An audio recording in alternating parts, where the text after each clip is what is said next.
छत्तीसगढ़ को पहले नक्सलियों का गढ़ कहा जाता था और आज लोग देख पा रहे हैं कि छत्तीसगढ़ सचमुच कितना राम दलित जी की को याद करते हुए कहा कि जैसे बुसवा निकले दिल्ली वैसने कविता निकले दिल्ली।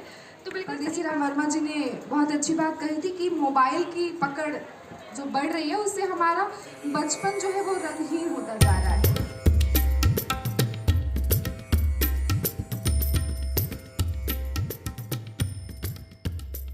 लास्ट स्पीकर के पास बहुत सारे चैलेंजेस होते हैं, तो बिना समय को गंवाएं कुछ बिंदु हैं जो आप सभी के साथ आज की इस थीम पर साझा करना चाहती हूँ। पर इसके पहले साहित्य के इस महाकुंभ को, जिसको एक शहर की तरह बना दिया है छत्तीसगढ़ शासन और आयोजक समिति ने, उनको मैं अपना हार्दिक आभार व्यक्त करती हूँ। अलग अलग मुक्तांगनों में अलग अलग बहुत ही महत्वपूर्ण थीम्स पर चर्चा होते देखना बहुत ही सुखद है। मैं दिल्ली से आई हूँ और मुझे ये कहने में कोई इन्विटेशन नहीं है, मैंने दिल्ली में भी कभी ऐसा कोई कार्यक्रम या इस तरह के स्तर पर कोई आयोजन नहीं देखा। तो छत्तीसगढ़ शासन को, यहाँ उपस्थित सभी जितने भी साहित्य सुधीजन हैं, उनको मैं बहुत बहुत धन्यवाद प्रेषित करती हूँ। आज की कहानियों पर मुझे अपने विचार प्रस्तुत करने को बोला गया है और मेरे सम्मानित को पैनलिस्ट्स ने आज की कहानियों की विषय वस्तु और जुड़ी हुई कुछ चुनौतियाँ, विशेषकर छत्तीसगढ़ को लेकर के कुछ बात की। तो चलिए आज एक लेटेस्ट मेरी कहानी से जो मैंने आज गढ़ी है और इसको प्रकाशित भी करवाऊंगी, मैं इसकी शुरुआत करती हूँ।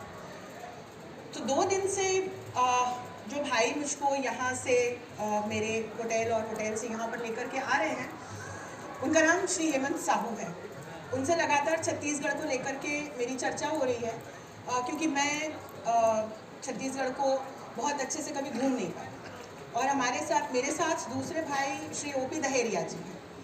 तो इनसे मैं काफ़ी कुछ जान समझ पा रही हूँ। लगातार मेरी आदत है बोलते रहने की, बात करते रहने की।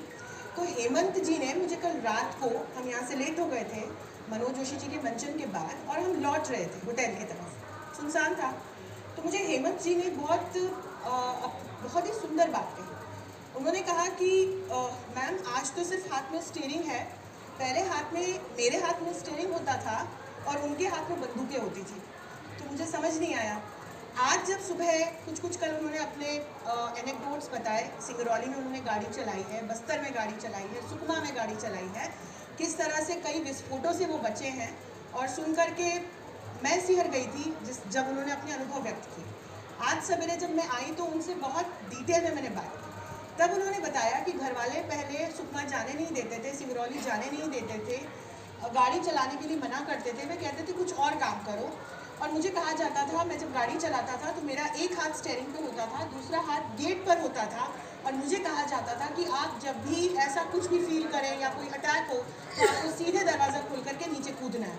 तो मैंने कहा हेमंत भाई अब बताते चल रहे थे, इस विस्फोट से बचा, उस विस्फोट से बचा, लाइंस लगी रहती थी तो हम लोग सड़क के साइड में गाड़ी हमको नहीं चलाने को बोला जाता था। उन्होंने कहा हम जब सुकमा में जाकर गाड़ी चलाते थे, मैंने जब इलेक्शंस के टाइम गाड़ी चलाई तो मैं पुलिस की या सेना की गाड़ी नहीं चला सकता था, गाड़ी उन्हीं की होती थी, पर हम किसी प्राइवेट ट्रेवल्स की गाड़ी लेकर के चलाते थे, क्यों रिस्क लेना। उन्होंने बहुत सारी बातें बताई। मैंने कहा फिर, तो उन्होंने कहा कि मैम अब एक अंतर आ गया। मैंने कहा क्या अंतर आया? तो उन्होंने कहा कि पहले ना मेरे हाथ में, जहाँ से रात को बात शुरू हुई थी, मेरे हाथ में स्टीयरिंग होता था, उनके हाथ में बंदूक होती थी, अब वो बंदूकें नहीं हैं, अब मेरे हाथ में स्टीयरिंग है, मैं बहुत अच्छे से गाड़ी चलाता हूँ। अब मेरे घर वालों को भी कोई समस्या नहीं है, मैं बस्तर जा सकता हूँ, सुकमा जा सकता हूँ, सिंगरौली जा सकता हूँ। तो ये नए भारत में, नए छत्तीसगढ़ में मैं आपके साथ इस एक जो मैंने यहाँ से बात शुरू की है, इस अनुभव पर मैं अगले 7 या 8 मिनट में अपने विचार रखूँगी। पुरानी कहानियाँ उस समय के समय, काल, परिवेश और माध्यम पर आधारित थी, और यहाँ पर 2 महत्वपूर्ण तत्व आ जाते हैं, कहानियों का माध्यम और कहानियों का परिवेश। परिवेश पर जाने से पहले, विषय वस्तु पर जाने से पहले मैं आपसे माध्यम की बात करना चाहती हूँ, क्योंकि जिस तरह से बीते कुछ वर्षों में तकनीक की वजह से माध्यम में परिवर्तन आया है, उसकी वजह से हमारे आसपास के परिवेश में परिवर्तन आया है, और निस्संदेह उसकी वजह से आज की कहानियों को गढ़ने में भी अंतर आया है। तो पहले प्रकाशकों पर कहानियों का प्रकाशन निर्भर करता था, वे कहानियों को प्रकाशित करते थे, हम अपनी विषय वस्तु या पांडुलिपि भेजते थे, उसे एक्सेप्ट करना या रिजेक्ट करना उनका काम होता था।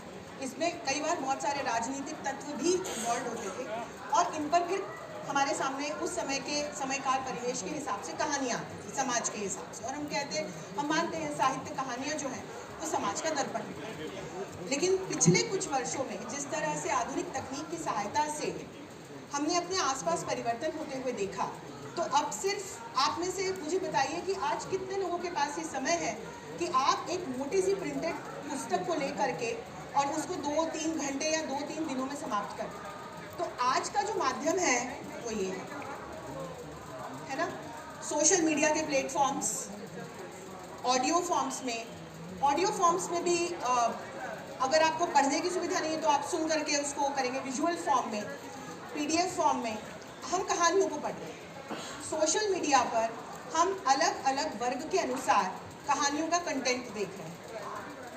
इसमें अलग अलग आयु वर्ग के, अलग अलग जेंडर के, अलग अलग परिवेश के जो लोग हैं, भारतीय लोग हैं, उनको अपने अपने हिसाब का कंटेंट मिल रहा है। और यदि कंटेंट पर भी आऊँ तो इसमें भी बहुत फ़र्क आया है। तो आज की जो जेन ज़ी है वो हमारी जो कन्वेंशनल कहानियों का साइज़ है वो उसको भी एक्सेप्ट नहीं कर रहा। तो मुझे मेरे एक विद्यार्थी ने कहा कि मैम मैंने ये फलाना फ्लैश फिक्शन पढ़ के अभी ख़त्म किया। तो मैंने पूछा फ्लैश फिक्शन, तो जिसको हम लघु कथा कहते हैं, 100 से 200 शब्दों की कहानियाँ, micro stories, mini stories, flash fiction, और इसमें एक पूरा का पूरा जगत लिखने वाला हम तक पहुँचा देता है। ये इसकी सफलता है। सोशल मीडिया पे, फेसबुक पे जाएंगे, ट्विटर पे जाएंगे, इंस्टा पर जाएंगे, आपको अलग अलग माध्यमों में कहानियाँ मिल जाएंगी। ये बहुत बड़ा बदलाव आया जिसकी वजह से परिवेश बदला है। अब यदि मैं परिवेश पर आऊँ तो एक फ्रेज में यदि कहूँ तो हम किस तरह की दुनिया में रह रहे हैं, बहुत जटिल, बहुआयामी और विरोधाभासी। तो यथार्थवादी कहानियाँ भी मिलेंगी, साथ साथ लिबरल कहानियाँ भी मिलेंगी।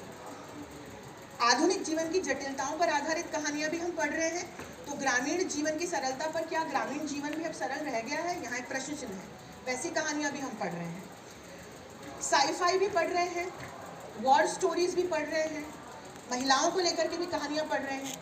अपने वो भूले बिसरे योद्धा जिन्होंने भारत के स्वतंत्रता संग्राम में अपना बहुत महत्वपूर्ण योगदान दिया था, लेकिन उन्हें भुला दिया गया था, उन पर कभी किसी ने कुछ नहीं रचा।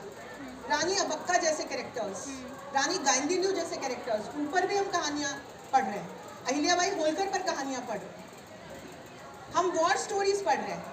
मैंने अभी लेटेस्ट शिव अरूर और राहुल सिंह का एक स्टोरी कलेक्शन पढ़ के ख़त्म किया है, भारत के निर्भय साहसी, इंडियाज़ मोस्ट फेयरलेस। इसमें उन भारतीय सैनिकों की, जवानों की कहानियाँ हैं जिन्होंने ऑन द ग्राउंड अलग अलग ऑपरेशंस में हिस्सा लिया और उन्होंने किस तरह से अपनी अपनी लड़ाई जीती। ये वो कहानियाँ जिनको कभी नहीं रचा। हम फैंटेसी पर भी कहानियाँ पढ़ रहे हैं, बहुत मानवीय संवेदनाओं पर भी कहानियाँ पढ़ रहे हैं, इमोशनल स्टोरीज भी पढ़ रहे हैं, मर्डर मिस्ट्रीज भी पढ़ रहे हैं, थ्रिलर भी पढ़ रहे हैं, ग्लोबलाइजेशन पर भी कहानियाँ पढ़ रहे हैं। और ग्लोबलाइजेशन से दुनिया मुझे विस्तार लेते हुए नज़र आती है, क्योंकि एक थ्योरी है कंस्ट्रक्टिविज्म जो मैं वैश्विक राजनीति में पढ़ाती हूँ। उसमें हम जिस तरह से अपने थॉट से इस दुनिया का निर्माण करते हैं वैसे दुनिया बनती है। और यदि इस थ्योरी को हम देखें, इसके उदाहरण के स्वरूप, तो हम वैश्वीकरण को देखते हैं जिसमें फिजिकल बाउंड्रीज के परे हम सब एक दूसरे से आजकल संवाद कर पाने में सक्षम हैं। इस फ़ोन के माध्यम से, व्हाट्सएप के माध्यम से, सोशल मीडिया के अलग अलग प्लेटफॉर्म्स के माध्यम से, उस पर हम देख रहे हैं कि कहानियों का अंतर्राष्ट्रीयकरण हो गया है। मैंने जो लिखा है उसे अलग अलग देशों के लोग अलग अलग ट्रांसलेशन टूल्स के माध्यम से, यदि उन्हें रुचि है तो वो अपनी भाषा में ट्रांसलेट करके भी पढ़ पा रहे हैं। तो ये सुविधा भी हम आज के तकनीक के इस दौर में देख रहे हैं, एक परिवर्तन आया है। तो भारतीय कहानियों का मैं अंतर्राष्ट्रीयकरण भी होते हुए देख रही हूँ, वैसे ही जैसे हम दूसरी विदेशी कहानियों को हिंदी भाषा में अब किसी अनुवादक की आवश्यकता है, हम ट्रांसलेशन टूल्स पर अनुवाद करके पढ़ पा रहे हैं। दो पैरेलल्स चल रहे हैं, जिसमें एक और हम देख रहे हैं कि वो भारत जो गांव में बसता है उससे जुड़ी हुई कहानियों को हम पढ़ रहे हैं, समस्याओं को भी देख रहे हैं, समाधानों को भी देख रहे हैं। दूसरी ओर हम अर्बन स्टोरीज को भी देख रहे हैं, जिसमें शहरों में रहने वाले लोगों की किस प्रकार की जटिल जिंदगी है, उससे जुड़ी हुई क्या समस्याएं हैं, उसके क्या समाधान हो सकते हैं, उसको लेकर के भी कहानियाँ हम देख रहे हैं। अनुवादित कहानियाँ भी देख रहे हैं। साहित्य का निश्चित तौर पर कहानियों का महिला काल चल रहा है। बहुत सारे ऐसी महिला रचनाकार साहित्यकार हैं जिनकी कहानियों को हम आज अलग अलग विषयों पर पढ़ पा रहे हैं। इसमें वैश्विक राजनीति जैसे भी विषय हैं, युद्ध जैसे भी विषय हैं जिनको कभी पुरुषों का विषय माना जाता है। एक बहुत बड़ा परिवर्तन ये भी आया है। और इसके अलावा भारत जिस तरह का नरेटिव वैश्विक स्तर पर बनाने का प्रयास कर रहा है, ये जो नया भारत है, ये जो नया छत्तीसगढ़ है, या ये जो नया मध्य प्रदेश बना है, तो या ये जो नया मैं कहूँ तेलंगाना या आंध्रा या दिल्ली या इन तमाम राज्यों में जब हम जाते हैं तो बीते कुछ वर्षों में जिस प्रकार से हमारे सामाजिक जीवन में परिवर्तन आया है, जिस तरह से जीवन में परिवर्तन आया है, जिस तरह से तकनीक के प्रयोग को हम देख रहे हैं, और भारत इस तकनीक की शक्ति की सहायता से जिस तरह से वैश्विक पटल पर एक नए नैरेटिव का निर्माण कर रहा है, उस नैरेटिव को भी हम आज की कहानियों में देख पा रहे हैं। अंतिम बिंदु से समाप्त करना चाहूँगी। छत्तीसगढ़ से बात शुरू की थी, छत्तीसगढ़ पर आकर के मैं अपनी बात समाप्त करना चाहूँगी। पुनर्वास को लेकर या विस्थापन को लेकर हम बात कर रहे थे। एक क्लिक पर ऐसी बहुत सारी कहानियाँ, बहुत सारी वेब स्टोरीज, बहुत सारी खबरें मौजूद हैं जिसमें हमको पता चलता है कि बीते 2 वर्षों में कितने नक्सलियों ने आत्मसमर्पण किया, उनको लेकर के विजन 2025 डॉक्यूमेंट किस तरह से छत्तीसगढ़ सरकार ने तैयार किया है और पुनर्वास को लेकर के क्या क्या कार्यक्रम हुए हैं। तो सबसे बड़ा परिवर्तन ये है कि फैक्ट्स और डेटा हमें तकनीक की वजह से बहुत सरलता से अपने सामने मिल जाते हैं, और इनको लेकर के जो जेन जी है वो मुझे अब नई तरह की कहानियों को गढ़ते हुए दिखाई पड़ती है। तो कन्वेंशनल जो हम हिंदी साहित्य में किशोरीलाल गोस्वामी जी, चंद्रधर शर्मा गुलेरी जी, मुंशी प्रेमचंद जी और इन सब की पुरानी कहानियों को पढ़ने के बाद हमने जिस तरह से नई कहानियों के युग में पदार्पण किया, मैं आपको कहना चाहती हूँ कि अब ये एक उससे भी आगे बढ़ के हम एक नवीनतम युग की तरफ पदार्पण कर रहे हैं, जिसमें हिंदी कहानियों का स्वरूप, माध्यम और अपने परिवेश की वजह से लगातार बदल रहा है, और इससे जो हमारे जेन जी के साहित्यकार हैं उनको भी उनके सामने भी अपॉर्चुनिटीज़ की या मौक़ों की नई खिड़की खुल रही है। इतना ही कहकर अपनी वाणी को विराम दूंगी। धन्यवाद।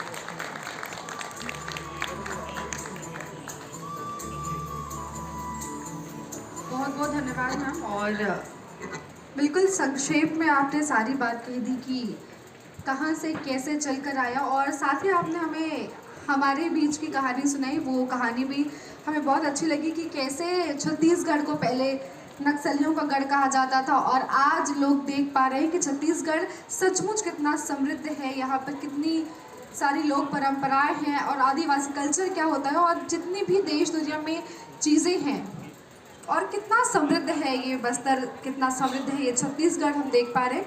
तो निश्चित ही धन्यवाद आपको कि आपने इनसे रूबरू कराया। और परदेसी राम वर्मा जी ने बहुत अच्छी बात कही थी कि मोबाइल की पकड़ जो बढ़ रही है उससे हमारा बचपन जो है वो रंगहीन होता जा रहा है।